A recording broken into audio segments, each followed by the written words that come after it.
तो बात करेंगे हरियाणा सीईटी की कट ऑफ के बारे में। ग्राम सचिव की कट ऑफ क्या रहेगी, कलर की क्या कट ऑफ रहेगी, मेडिकल एमपीएसडब्ल्यू स्टाफ नर्स की क्या कट ऑफ रहेगी, जेई इलेक्ट्रिकल की क्या कट ऑफ रहेगी। दोस्तों पोस्ट वाइज कट ऑफ के बारे में हम इस वीडियो में डिस्कस करेंगे। तो आप सभी को पता है कि सर्वे हमारे द्वारा करवाया गया था, तो उसमें बहुत ज़्यादा कैंडिडेट ने जो पार्टिसिपेट भी किया, तो उस सारी चीज़ों का दोस्तों हम इस वीडियो में डिस्कस करने वाले हैं। शायद इस वीडियो को देखने के बाद आपको किसी और कट ऑफ को देखने की ज़रूरत नहीं पड़ेगी। तो दोस्तों स्टार्ट करते हैं वीडियो को। तो मैं आपको स्टार्टिंग से सारी चीज़ें बताता चलूँगा जो जो आपके काम की चीज़ है सीईटी से रिलेटेड। तो 7.5 लाख कैंडिडेट ने जो है फॉर्म पेपर को दिया है, ठीक है। इसमें से अगर मैं पढ़ने वाले कैंडिडेट की बात करूं तो लगभग 1 लाख कैंडिडेट है, ठीक है। 32,000 आपकी ऑलमोस्ट वैकेंसी है, ठीक है। तो आगे बात करूं दोस्तों, अगर सर्वे के अंदर पार्टिसिपेट करने वाले चारों शिफ्ट के सबसे ज़्यादा पार्टिसिपेट करने वाले दोस्तों यहाँ पर 6 नवंबर की इवनिंग के हैं, ठीक है। 6 नवंबर की इवनिंग, जिसके अंदर जो है 28% ने सर्वे में पार्टिसिपेट किया है। 5 नवंबर की मॉर्निंग, 5 नवंबर की मॉर्निंग में दोस्तों 24.7 ने, 5 नवंबर की इवनिंग में 23.3 ने और 6 नवंबर की मॉर्निंग में 23.8, ठीक है। तो यानी कि 6 नवंबर की इवनिंग में ज़्यादा कैंडिडेट ने पार्टिसिपेट इसके अंदर किया है। बाकी ऑलमोस्ट जो है 25% होना चाहिए था, 1-2% का ऊपर नीचे है बस, ठीक है। आगे बात करें दोस्तों, अगर लड़कियों की बात करूं मैं, तो लड़कियां जो हैं 31% लड़कियों ने पार्टिसिपेट किया है और लड़कों ने 68% ने, ठीक है। आगे बात करें, अगर कैटेगरी वाइज इसके अंदर डिस्कशन करें तो कैटेगरी वाइज सर्वे के अंदर जनरल कैटेगरी से 35% सबसे ज़्यादा जनरल कैंडिडेट ने, ईडब्ल्यूएस के अंदर दोस्तों 13.4% ने।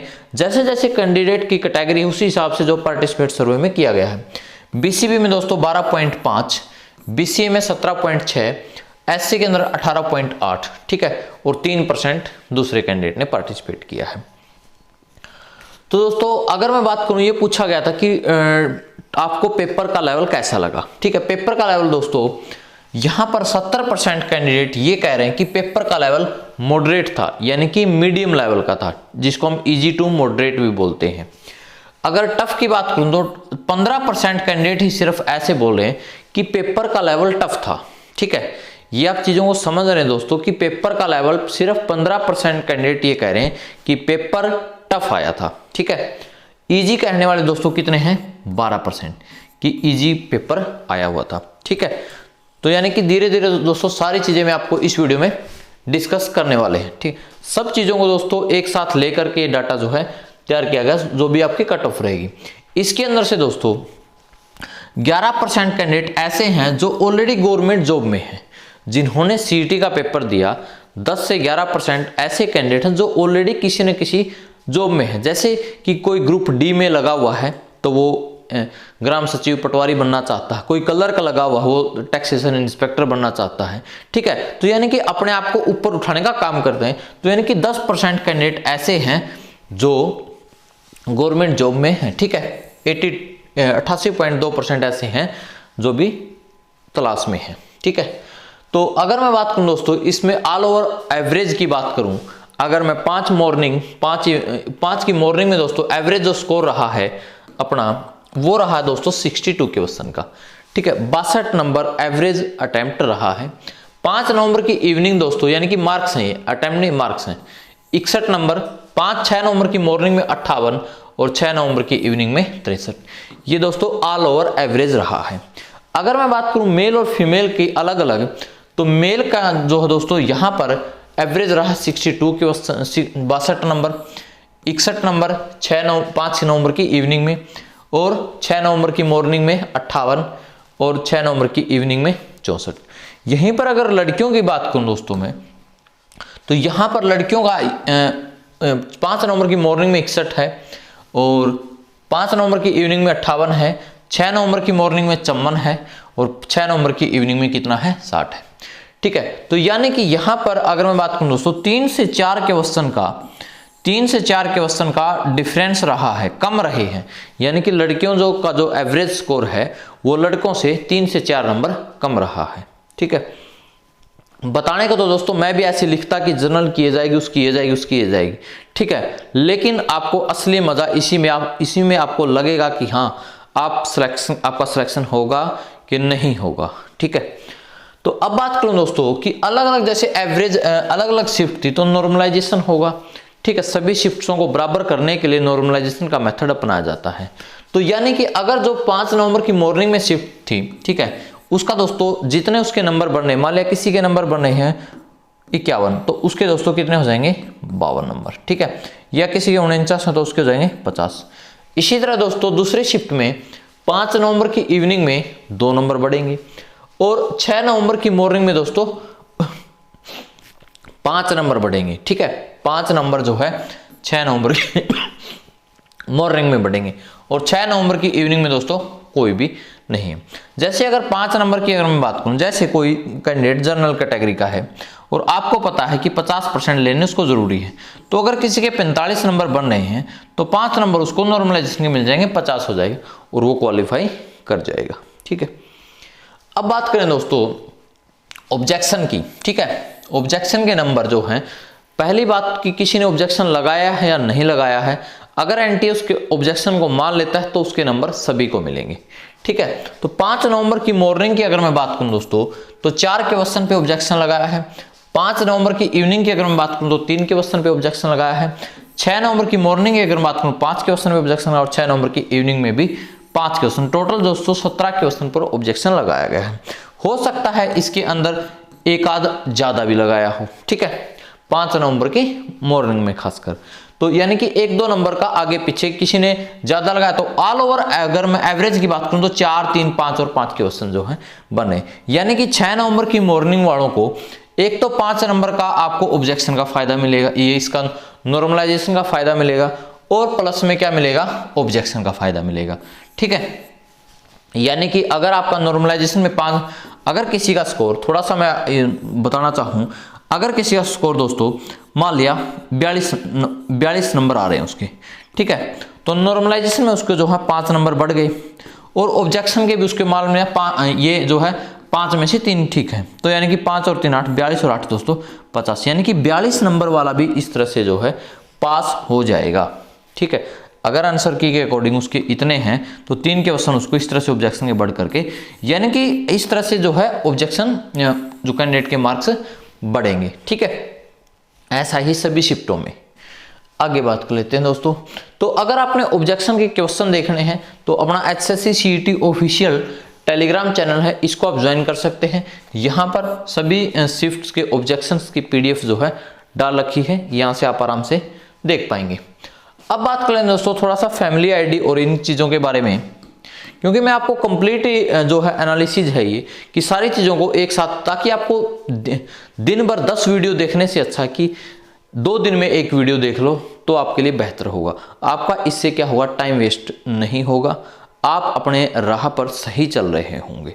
ठीक है, तो आगे बात करें दोस्तों फैमिली आईडी के बारे में। फैमिली आईडी में दोस्तों 1,80,000 से अगर कम है, ठीक है, तो भी तभी आपको जो है 5 नंबर का बेनिफिट मिलेगा, जो सोशियो इकोनॉमिक के नंबर होते हैं। ठीक है, तो सीईटी में दोस्तों 50% जनरल के लिए और 40% ईडब्ल्यूएस, बीसीए, बीसीबी, ईएसएम जितनी भी कैटेगरी है। ठीक है, तो दोस्तों कोई ये ना पूछेगा कि मेरी क्या है, अगर आप जनरल से हैं तो 50% और ईडब्ल्यूएस, बीसी जितने भी दोस्तों आपको 40% नंबर लेकर आने हैं। ठीक है, जितनी भी जो भी कैटेगरी बच गई है। अब इसके साथ में कंडीशन क्या है आपकी 4 गुना वाली। ये कंडीशन दोस्तों आपकी सोशियो इकोनॉमिक के बिना पूरी होनी चाहिए। ठीक है, यानी कि ये कंडीशन दोस्तों आपकी होनी चाहिए, रिटर्न में आपके नंबर प्लस में ऑब्जेक्शन प्लस में नॉर्मलाइजेशन। ठीक है, इनके बिना ये पूरी होनी चाहिए ये कंडीशन 50% और 40% वाली। ठीक है, तो 95 नंबर का आपका सीईटी का पेपर था और 5 नंबर आपको जो है एक्स्ट्रा सोशियो इकोनॉमिक के मिलेंगे जिस चीज के बनते हैं, तो टोटल आपका 100 नंबर हो गए। ठीक है, तो मेंस में दोस्तों 97.5 नंबर का आपका पेपर होगा और 2.5 नंबर आपको नहीं मिलेंगे, यानी कि 100 नंबर आपके टोटल इस तरह से बन जाएंगे। ठीक है, तो दोस्तों ये ग्रुप सी का है। और अगर मैं बात करूं ग्रुप डी की, तो ग्रुप डी में दोस्तों 95 + 500 95 नंबर का आपका पेपर होगा और 5 नंबर आपके एक्स्ट्रा के मिलेंगे। ठीक है, तो यानी कि इस तरह से आपका जो ये 4 चीजों को मिलाकर के आपका सीईटी का स्कोर बढ़ने वाला है। रिटर्न के नंबर आपके, ऑब्जेक्शन के नंबर, प्लस में नॉर्मलाइजेशन के नंबर, प्लस में सोशियो इकोनॉमिक के नंबर। ठीक है, तो ये इतने अगर आपके नंबर हैं दोस्तों तो आपको कोई प्रॉब्लम नहीं होगी। अब मैं जो आपको स्कोर बताने वाला हूं। ठीक है, आगे बात करें दोस्तों रिजल्ट की। अगर मैं बात करूं तो 25 से 30 दिसंबर के बीच में इसका रिजल्ट देखने को मिल सकता है हरियाणा सीईटी ग्रुप सी का।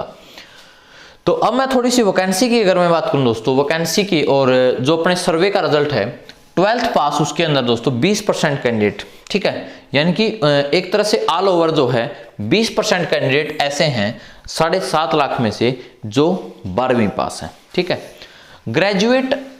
ग्रेजुएशन का रखी हो, बीए, बीएससी, बीकॉम का रखी है आपने, या पोस्ट ग्रेजुएट हो, एमकॉम, एमए की कर रखी हो, तो ऐसे कैंडिडेट की संख्या 45% है। ठीक है, मेडिकल प्लस टेक्निकल कैंडिडेट जो है 35% है। यानी कि सबसे ज्यादा जो भीड़ है वो यहां पर है। ग्रेजुएशन बहुत ज्यादा कैंडिडेट ने कर रखी है। फाइनल ईयर वाले स्टूडेंट जो है अभी इसके अंदर पार्टिसिपेट इतना नहीं कर रखा। ग्रुप सीईटी ग्रुप सी का फॉर्म इन्होंने नहीं फिलअप कर रखा जितना भी। वैकेंसी की अगर मैं बात करूं दोस्तों 12th बेस पे वैकेंसी लगभग 9000 है।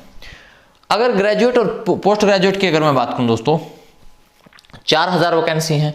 और मेडिकल प्लस टेक्निकल की अगर मैं बात करूं दोस्तों तो 19000 वैकेंसी है। ठीक है, कितने दोस्तों 19000 बात। अब मैं बात करूं दोस्तों कि कैंडिडेट लगभग कितने होंगे। इन 9000 वैकेंसी के लिए 12th पास कैंडिडेट जो है 1.5 लाख और 3.40 लाख दोस्तों इन पोस्टों के लिए और 2.6 लाख दोस्तों 19000 के लिए। ठीक है, यानी कि कंपटीशन सबसे कम किस में दोस्तों, टेक्निकल में है। उसका कारण क्या है, ये आप देख रहे होंगे कि 1.5 लाख कैंडिडेट है। नहीं दोस्तों, 1.5 लाख नहीं है, जो 3.40 लाख कैंडिडेट हैं, ये कैंडिडेट भी जो है इसका पेपर देंगे। ठीक है, क्योंकि जो ग्रेजुएट है वो 12th बेस का तो पेपर दे ही सकता है। ठीक है, तो इसलिए यहां पर 3 और 1.5 यानी कि 5 लाख कैंडिडेट दोस्तों यहां पर हो गए हैं सिर्फ 13,000 पोस्टों के लिए। ठीक है, 13,000 पोस्टों के लिए 5 लाख कैंडिडेट और लगभग 2.5 लाख कैंडिडेट जो है 19,000 के लिए। यानी कि मेडिकल प्लस जो टेक्निकल जो लाइनें हैं दोस्तों उनकी कट ऑफ जो है कम जाने वाली है। ठीक है, चीजों को दोस्तों समझना बहुत जरूरी है, बहुत अच्छे से समझना जरूरी है। एकदम से मैं कट ऑफ लिखूं और फटाक से चला जाऊं तो उसका कोई मतलब नहीं बनता है। आगे बात करें दोस्तों, अब ये दोस्तों कुछ ग्रुप्स बनाए हैं, ग्रुप्स में मैंने डिवाइड किया है इन सभी चीजों को, तो धीरे धीरे इनको देख लेते हैं। मेल कांस्टेबल की 5000 वैकेंसी है, फीमेल कांस्टेबल की 1000 वैकेंसी है दोस्तों। इसका एक ग्रुप बना दिया है, ये 12th बेस पे है। फीमेल सुपरवाइजर की ग्रेजुएशन पे दोस्तों 216 वैकेंसी है, बी ग्रुप है ये। सी ग्रुप में दोस्तों एग्रीकल्चर इंस्पेक्टर की एक अलग से पोस्ट है। ठीक है, वो शायद 12th बेस पे है, नॉन मेडिकल उसके अंदर या मेडिकल मांगा गया है। ठीक है, ग्रुप डी में दोस्तों रखा गया है, डी ग्रुप में क्लर्क की वैकेंसी है। ठीक है, लगभग 3000 वैकेंसी के आसपास है। आगे बात कर लेते हैं दोस्तों, एमपीएसडब्ल्यू की 349 वैकेंसी है, ग्रुप ई में रखा है। स्टाफ नर्स की दोस्तों 780 वैकेंसी है, वीएलडी की 632 है, फार्मासिस्ट की 170 वैकेंसी, यानी कि ये सारा आपका मेडिकल का ग्रुप हो गया। अब मैं बात करें दोस्तों ग्राम सचिव की 852 वैकेंसी है, पटवारी की 1503 है, टैक्सेशन इंस्पेक्टर की 100 है, टैक्सेशन इंस्पेक्टर की 7 है, जिलेदार की 123 है। इसका दोस्तों ग्रुप हो गया एफ। ठीक है, आगे बात कर लेते हैं। जी ग्रुप है दोस्तों आगे बीकॉम वालों का। डिविजनल अकाउंटेंट की 27 पोस्ट है, यूडीसी की 109 पोस्ट है, अकाउंटेंट क्लर्क की 82 पोस्ट है और अकाला अकाउंटेंट की 69 पोस्ट है। ठीक है, और भी दोस्तों इसके अंदर पोस्ट हैं, वो मैंने लिखी नहीं है। जो पोस्टों की अगर मैं बात करूं तो स्पेशल वीडियो पोस्ट के ऊपर बना रखी है, वो भी आपको जो टेलीग्राम चैनल पे मिल जाएगी, अपने यूट्यूब चैनल पे आप देख सकते हैं। तो एएलएम की दोस्तों एच ग्रुप बनाया है 4252 और जेई के दोस्तों 1500 है टेक्निकल पोस्टों के लिए। ये सारी ये एच ग्रुप किसके लिए दोस्तों हो गया, टेक्निकल पोस्टों के लिए। ये जी ग्रुप दोस्तों हो गया बीकॉम की और भी जितनी पोस्टें हैं 2-4 बच गई हैं उनके लिए। ठीक है, इसी तरह जैसे ये ग्रेजुएशन बेस की नौकरियां सारी एफ में। ठीक है, मान लिया 2-4 नौकरियां और इसके अंदर छोटी मोटी बच गई हैं, बड़ी नौकरी नहीं बची, बड़ी नौकरी मैंने लिख दी है। इसके अंदर भी दोस्तों मेडिकल की मैंने लिख दी है मैक्सिमम बड़ी बड़ी, और छोटी छोटी और रहती हैं। ठीक है। इसी तरह ये मैंने लिख दिया। तो अपने अपने ग्रुप देख लो आप कि सबसे पहले हम ए सीक्वेंस वाइज चलेंगे, ABCD, इस तरह से जो हम कट ऑफ को देखेंगे। तो आगे देख लेते हैं कि ए ग्रुप की बात करें। सबसे पहले अगर मैं ए ग्रुप में आएगा मेल और फीमेल कांस्टेबल, यानी कि हरियाणा पुलिस की वो हरियाणा पुलिस के लिए दोस्तों जनरल में जिसके 57 है, जनरल में दोस्तों 57 है। ये 57 कौन से नंबर बताए हैं मैंने? ये 57 दोस्तों वो मार्क्स हैं जो आपके रिटर्न में आए गए, ठीक है, जो आपके CET के पेपर में आ गए, प्लस में आपका ऑब्जेक्शन के मिलेंगे आपको नंबर, प्लस में आपको नॉर्मलाइजेशन के नंबर मिलेंगे, प्लस में आपको सोशियो इकोनॉमिक के नंबर मिलेंगे। इन सब चीजों को जोड़ने के बाद अगर आपके जनरल कैटेगरी में 57 नंबर बन रहे हैं तो आप हरियाणा पुलिस के अगले पेपर में बैठ पाएंगे, अगले यानी कि फिजिकल आप दे पाएंगे, ठीक है। 7 गुना का इसके अंदर पहले क्राइटेरिया रखा गया था, अभी रिक्रूटमेंट रूल इनके बने नहीं हैं, वो आ जाएंगे जल्दी ही, ठीक है। अब बात करें दोस्तों BCB में 59, EWS में 60, BCA में 54, SC में 51 और ESM में 40। ये चीजें दोस्तों सभी के लिए लागू हैं, ठीक है, सभी पोस्टों के लिए। फीमेल में दोस्तों 55, BCB में 57, EWS में 58, BCA में 52, SC में 49 और ESM में 40। तो ये आपकी दोस्तों हरियाणा पुलिस की अगर आपके इतने बन रहे हैं, ये 12वीं बेस पे नौकरी होती है, ठीक है। फिजिकल इसके अंदर होता, आप लोगों को पता भी होगा। अब आगे बात कर लेते हैं दोस्तों कि B ग्रुप में फीमेल सुपरवाइजर की, ठीक है। फीमेल सुपरवाइजर की अगर मैं बात करूं, फीमेल सुपरवाइजर में जनरल की जो है 64, ठीक है। इसकी दोस्तों 216 वैकेंसी हैं फीमेल सुपरवाइजर की। ये सिर्फ लड़कियां ही फिलअप कर सकती हैं, ग्रेजुएशन बेस पे नौकरी है आपकी। जो 64, BCB में 65, EWS में 67, BCA में 61, SC में 58 और ESM में 40, ठीक है। अब ग्रुप C की बात करूं दोस्तों, एग्रीकल्चर इंस्पेक्टर में जनरल की 66, BCB की 67, EWS की 69 और BCA की 63, SC की 60 और ESM की दोस्तों सभी में 40 रखी गई है। क्लर्क की अगर मैं बात करूं, क्लर्क की वैकेंसी दोस्तों ऐसी वैकेंसी है जो कोई भी कैंडिडेट, क्योंकि जितने भी ये कैंडिडेट हैं दोस्तों 7.5 लाख, जितने भी ये 7.5 लाख कैंडिडेट हैं, ये सारे के सारे एलिजिबल होंगे इस पोस्ट के लिए। समझ पा रहे हैं आप? सारे के सारे दोस्तों इस पोस्ट के लिए एलिजिबल होंगे ये 7.5 लाख, क्योंकि 12वीं बेस पे तो ग्रुप C की वैकेंसी ही है, ठीक है। तो ग्रुप C की 12वीं बेस पे ये नौकरी मिलने वाली है, तो इसलिए सबसे हाईएस्ट कट ऑफ जो है, क्योंकि जिसने ग्रेजुएशन कर रखी, किसी ने BA कर रखी, तो 12वीं बेस का तो पेपर दे सकता है, तो इसलिए इसकी हाईएस्ट कट ऑफ रहने वाली है क्लर्क के लिए। इसलिए इसकी हाईएस्ट कट ऑफ रहेगी दोस्तों 71, BCB में 73, EWS में 74, BCA में 67 और SC में 63, ठीक है। और ESM की दोस्तों 40-42 यहीं पे रहेगी इसकी। मेडिकल की, ठीक है, मेडिकल जैसे आपका स्टाफ नर्स हो गया, ANM GNM VLD हो गया, जितने भी जो मेडिकल की हैं उन सब पोस्टों के लिए दोस्तों जो कट ऑफ रहने वाली है वो आप देख सकते हैं यहाँ पर। जनरल कैटेगरी की 52, ठीक है, यहाँ पर BCB की 50, EWS की 50, ठीक है, 1-2 नंबर ऊपर 45 और ये 40। ALM और GI की बात करूं दोस्तों मैं, टेक्निकल पोस्टों जितनी भी आपकी टेक्निकल पोस्टें हैं सभी की अगर बात करूं तो 53, BCB की 49, EWS की 50, इसकी 46, SC की 41 और E इसकी 40, ठीक है।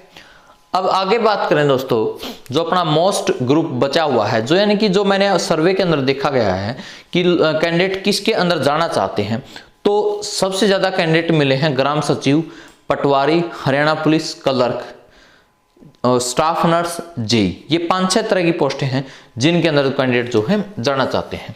दोस्तों पटवारी के अंदर जो है 68, BCB में 70, पटवारी, ग्राम सचिव, ये जितनी भी जो F ग्रुप है आपका, ठीक है, जो F ग्रुप है दोस्तों वो मैं आपको फिर से दिखा देता हूं, जो आपका ये वाला ग्रुप है F ग्रुप, ठीक है, जो ग्रेजुएशन बेस की नौकरियां हैं जिनके अंदर, ठीक है।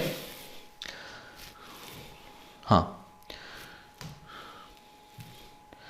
तो EWS की 71, BCA की 65, SC की 61 और ESM की 50, ठीक है, 50 इसके अंदर जा सकती है। क्लर्क के लिए दोस्तों भी उसके लिए भी 50 ही रहेगी। यहां पर अगर क्लर्क की, यहां पर दोस्तों 50 प्लस कर लेना आप क्लर्क के लिए, ठीक। बीकॉम बेस दोस्तों, बीकॉम बेस पे जितनी भी नौकरियां हैं उनकी कट ऑफ दोस्तों 62, बीसीबी की 64, ईडब्ल्यूएस की 65, बीसीए की 56, एससी की 53 और ईएसएम की 45।